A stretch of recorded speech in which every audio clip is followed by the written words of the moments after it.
Chapter 1. The Cry of a Mother. The twin moons of Drannith. 5 cast a pale blue glow over the endless jungle, their light filtering through thick vines and the towering trees that stretched high into the misty air. The dense forest hummed with nocturnal life-chirping insects, the distant roars of unseen predators, and the soft rustle of leaves as the night winds swept through.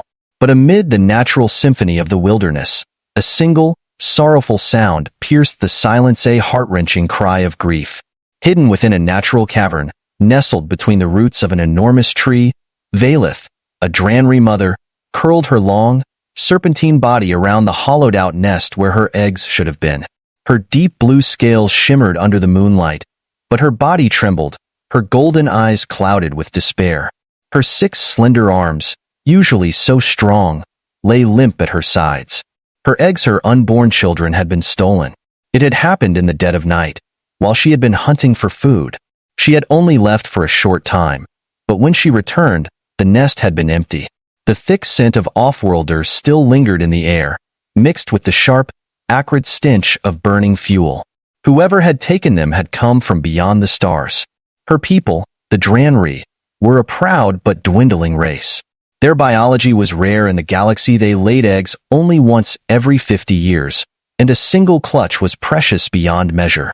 For one of their young to be hatched in captivity, away from their mother's care, was unthinkable. A fate worse than death. Valith let out another shuddering wail, her tail coiling tightly around the nest, as if by some miracle she could will her eggs to return. But the jungle gave her no answers, only the indifferent whispers of the wind. She had sent word to her kin, but they were scattered, their numbers too few to act swiftly. And so she was alone, left with nothing but her anguish. That was when she heard footsteps. On the outskirts of the jungle, Daniel Carter, a human scout, crouched behind a thick fernlace bush, his rifle slung over his shoulder.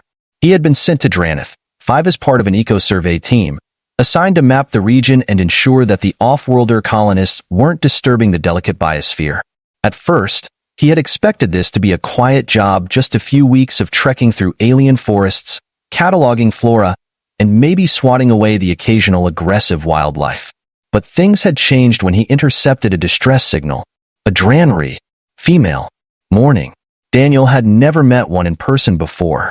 Their species was elusive, known to avoid contact with outsiders. But he had seen enough suffering in his lifetime to recognize the sound of true grief when he heard it. Moving carefully, he followed the haunting cries until he found her, a massive, coiled figure draped in the shadows of the cavern. Even in the dim light, he could see the shimmer of wet tears on her scaled face.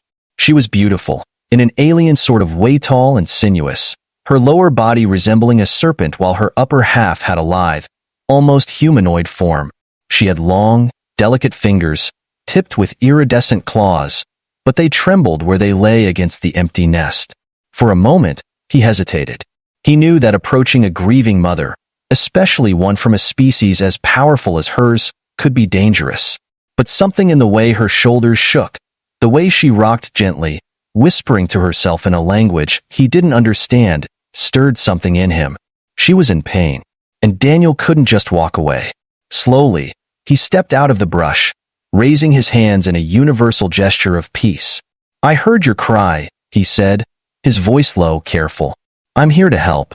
The moment the words left his mouth, Valith's head snapped up, her golden eyes locking onto his with an intensity that made his breath hitch. "A human," she whispered, her voice filled with a mixture of fear and fury. Daniel swallowed hard. He had just walked into something bigger than he'd expected. Valith tensed, her instincts screaming at her to attack. Humans. The ones who had come to her world, who had taken from her kind. Could he be one of them? The ones who had stolen her eggs? Her body coiled tighter, ready to strike if she needed to. But something stopped her. There was no weapon in his hands, no threat in his stance. His eyes deep brown, unfamiliar, held no cruelty, only something else. Concern. She studied him carefully, her sorrow and rage clashing in her chest. "You claim you wish to help," she hissed, her voice trembling with the weight of her pain. "But your kind has done nothing but take from us. Why should I believe you?" Daniel took a slow breath. He understood her suspicion. Hell, if someone had stolen from him, He wouldn't trust a stranger either. "I don't know who did this, but I can find them," he said carefully. "I have access to off-world records. If someone took your eggs, I can track them down." Valeth flinched at the mention of her eggs, her expression twisting with desperation. "They are my children," she whispered. "You do not understand what this means to me. If they hatch in captivity, if they imprint on strangers." She couldn't finish. The thought alone was too much. Daniel's jaw tightened. He may not have been a father, but he understood the pain of loss. "Then let's bring them back," he said firmly. "Together." Valeth's eyes flickered with doubt, but also with something else. Hope. For the first time since her children were stolen, she allowed herself to believe. That night, under the twin moons, a human and an alien mother formed an unlikely alliance. They had no guarantees. They had no promises. But they had a single mission to bring her children home.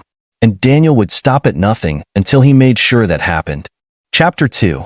The hunt begins. The jungle was alive in the early dawn, buzzing with unseen creatures, the air thick with humidity.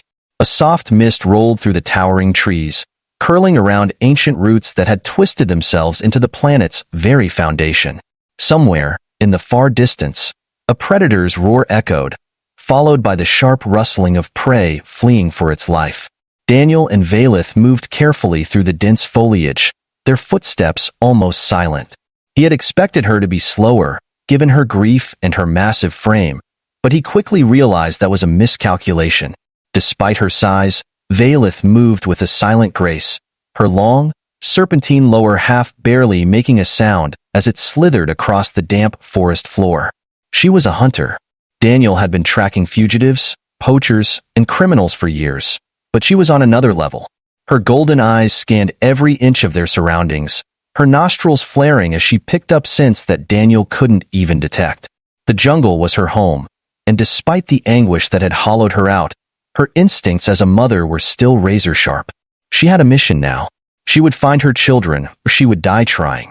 Daniel had spent the better part of the last few hours accessing his secured database through his wrist-mounted hollow interface, trying to track any suspicious off-world activity that might be linked to the stolen eggs. He had found something. There was an unauthorized landing 3 nights ago, just outside this sector, Daniel said, keeping his voice low as he checked the feed again. No flight logs, no official records. Whoever they were, they didn't want to be found. Valeth hissed softly, a sound that sent an unearthly vibration through the air. It wasn't anger, it was confirmation. "They came in the night," she murmured. "They did not belong here. I smelled them before, near my nest. Off-world scent. They carried the stench of metal and fuel." Daniel nodded. That matched what he had found. Whoever had taken the eggs wasn't from Draneth. 5. They were most likely poachers, smugglers who specialized in selling rare creatures or worse, in selling living beings to the highest bidder. He had seen it before, and he hated it. "Do you know where they went?" he asked, glancing at her as they moved through a narrow passage between large roots. Valeth slowed, inhaling deeply, her golden eyes narrowing. "They moved east, toward the cliffs. The scent is old but still strong. They carried my eggs in some kind of containment. The air smells of cooling systems, but faintly." Daniel's mind worked fast. Portable stasis pods. That was bad news. If the eggs were stored in stasis, it meant the poachers weren't planning to hatch them here. They were preserving them for transport, which meant they were likely planning to sell them off-world. Time was running out. If they have containment pods, they'll need a ship nearby, Daniel reasoned. "We need to move fast before they break orbit. If we lose them, we may never get the eggs back." Valeth coiled her body, her expression darkening. "I will not lose them," she said, her voice laced with unshakable determination. And neither would he. A hunter's trail. It took them another 2 hours of relentless tracking before they finally saw the first sign of their targets. A few broken branches. A discarded energy cell. The faint smell of burnt ozone from a thruster engine. Daniel knelt, brushing his fingers over the footprints embedded in the damp soil. Human-sized. Boots. Heavy. Probably carrying cargo.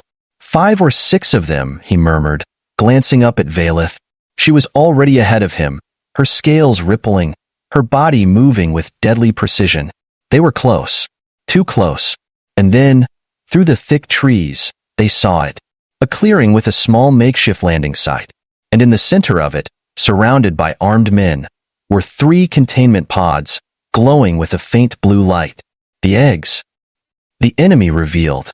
Daniel's grip tightened around his rifle as he counted the men. There were 6, just as he had guessed, but they weren't just any poachers. They wore the insignia of the Vorik Syndicate, one of the biggest black market traders in the Outer Rim. This was bad. These weren't just low-level criminals, these were professionals. Valeth saw them too. Her breath hitched as her golden eyes locked onto the pods. He could feel the tension rolling off her in waves. "They are here," she whispered, her voice trembling with raw emotion. Daniel placed a steadying hand on her shoulder. "We'll get them back, but we need to be smart. There are too many of them to take head-on."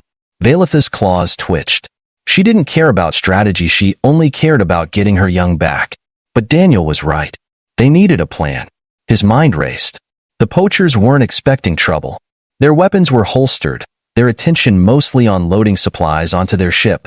If they could get close enough, they might have a chance to catch them off guard. "You take the right. I'll go left," he whispered. "Wait for my signal." Valeth nodded, slipping into the shadows like a silent predator. Daniel moved carefully, staying low, his heart hammering as he circled the clearing. The moment of reckoning was near. He just hoped they weren't too late. Chapter 3. The Fight for Her Children. The clearing was quiet except for the rhythmic hum of containment pods and the distant chirping of nocturnal creatures. The glow of the pods cast faint shadows on the damp earth, illuminating the stolen eggs resting on a hover sled near the poacher's ship. The scent of fuel and metallic alloys filled the air, signaling that the ship's engines were being prepped for takeoff. Daniel Carter crouched behind a thick fern-laced tree, his rifle in hand, scanning the area. His instincts were razor-sharp, honed from years of tracking fugitives and mercenaries across uncharted space. But this time, he wasn't here for a bounty, he was here for something far more important. Across from him, hidden in the dense foliage, Valeth lay poised like a coiled spring. Her long, scaled form blended seamlessly into the shadows, her golden eyes fixed on the eggs that had been taken from her. The sorrow in her heart was palpable, but it was now fueled by something stronger, a deep, unwavering determination to recover what was hers. Daniel signaled for patience. They had one chance. A reckless attack could mean disaster. The Vorik Syndicate weren't amateurs. If they had taken Valetha's eggs, they were prepared for trouble. She gave a small, reluctant nod. Daniel moved first. The first move. A rock skidded across the clearing, bouncing against a metal crate. One of the poachers turned toward the noise, his hand resting on his sidearm. "What was that?" "Probably some animal," another muttered. "Stay focused. We need to be in the air within the hour." That was their first mistake. Daniel moved swiftly, emerging from the darkness like a shadow. With precise skill, he came up behind the first guard, locking an arm around his neck in a silent takedown. The man struggled, but within moments, his body went limp. One down. Valeth took the next. She moved fast, her coiled body launching her forward. Before the second poacher could react, she was on him, her powerful tail sweeping his feet from under him. The impact left him stunned, and she disabled him before he could alert the others. 2 down. The rest of the poachers were still unaware. The fight breaks out. The moment of surprise couldn't last forever. A third poacher turned, catching a glimpse of Valetha's form in the dim glow of the containment pods. "Intruders!" he shouted, reaching for his blaster. Blaster fire erupted in the clearing. Daniel dove behind a crate, returning fire with precision. His shot struck one poacher in the leg, sending him sprawling to the ground. 3 down. Valeth moved with agility, weaving through the fight. She lashed out, knocking another guard off balance before ensuring he was no longer a threat. 4 down. The remaining 2 panicked. "We need backup," one of them yelled, scrambling toward the ship. Daniel adjusted his rifle and took careful aim. A single well-placed shot struck the fuel crate beside the ship, sending a small explosion into the air. The impact threw the remaining poacher to the ground. 5 down. The last poacher, clearly their captain, froze. His hand hovered near his weapon, but his wide-eyed gaze darted between Daniel's rifle and Valetha's imposing presence. He slowly raised his hands. "Wait, don't shoot," he stammered. The interrogation. Daniel stepped forward, keeping his rifle trained on the captain. "Where were you taking them?" he demanded. The poacher hesitated. Valeth, still coiled in restrained fury, took a step closer, her eyes glowing in the dim light. Her voice was low but firm. "Answer him." The captain swallowed hard. "We were hired for a delivery. Aurelian, 4. Some scientist paid good money for them. We were just following orders." Daniel's grip on his rifle tightened. "Aurelian, 4. A known hub for black market research facilities." Valetha's expression hardened. "You stole my children to sell them to an experimenter?" The captain flinched at her tone.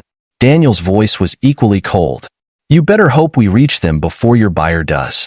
The poacher nodded frantically. "The coordinates are in the ship's navigation system. Please, just take them." Daniel exchanged a look with Valeth. She turned away from the captain, stepping toward the hover sled.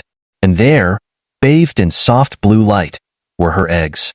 She exhaled sharply, the tension in her shoulders easing for the first time. They were safe.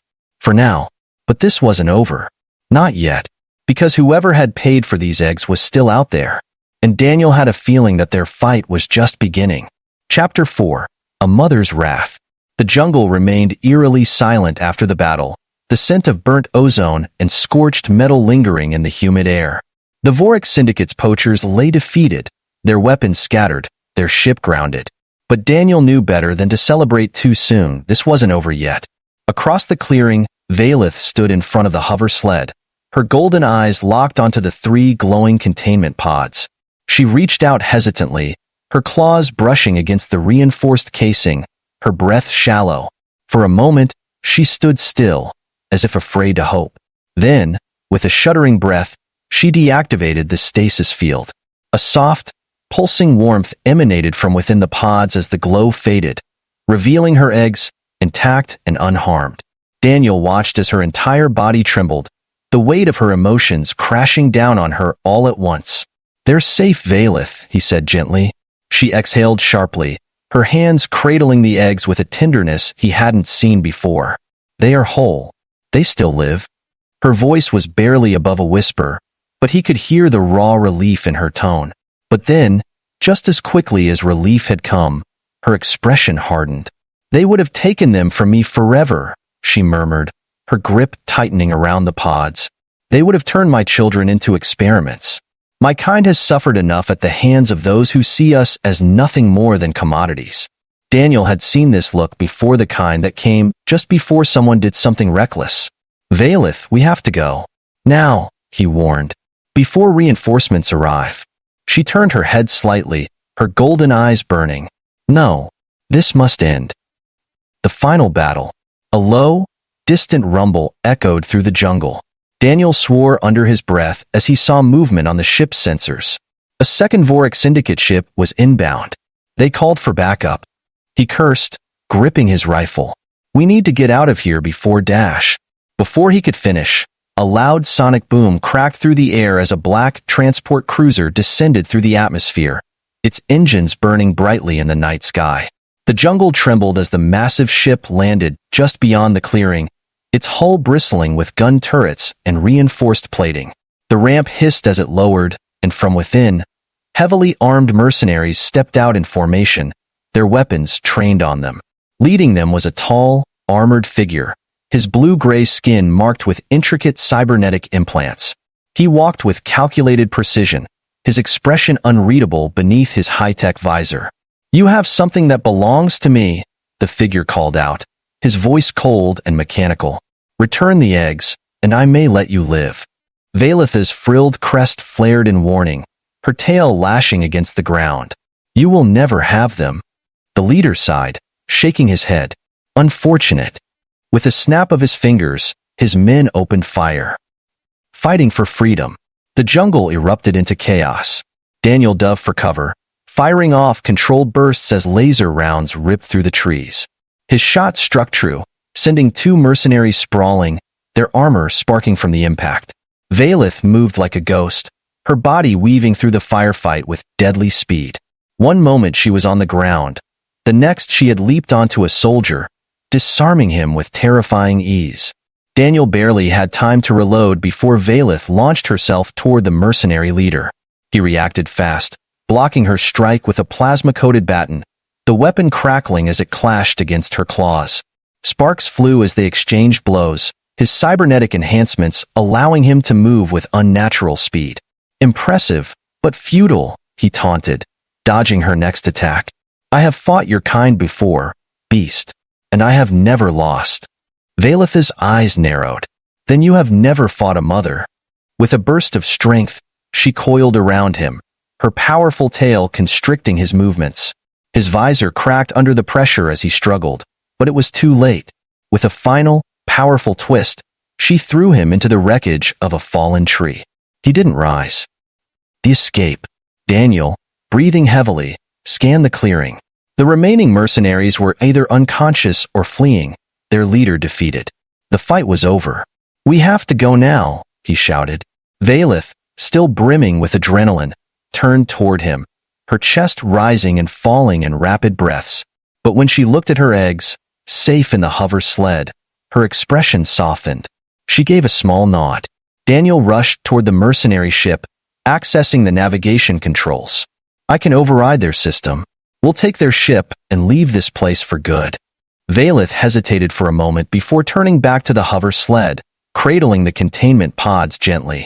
Her tail flicked behind her as she whispered something in her native tongue, a quiet promise to her unborn children. The ship's engines roared to life, and within minutes, they were airborne, leaving the battlefield behind. For the first time in weeks, Valeth could breathe. Her children were safe, and she had Daniel to thank for it. Epilogue. A new beginning. The stars stretched endlessly before them, their newfound stolen ship cutting through the dark expanse of space. In the quiet of the cockpit, Valeth watched her eggs, her fingers tracing the surface of the pods. The nightmare was over, but her life had changed forever. She was no longer just a mother in mourning. She was a mother who had fought for her children and won. Daniel leaned back in the pilot's seat, glancing at her with a smirk. So, where do we go now? Valeth thought for a long moment before meeting his gaze. Somewhere safe. She turned toward the stars, her golden eyes burning with new purpose. Somewhere we can truly be free. And together, they disappeared into the great unknown.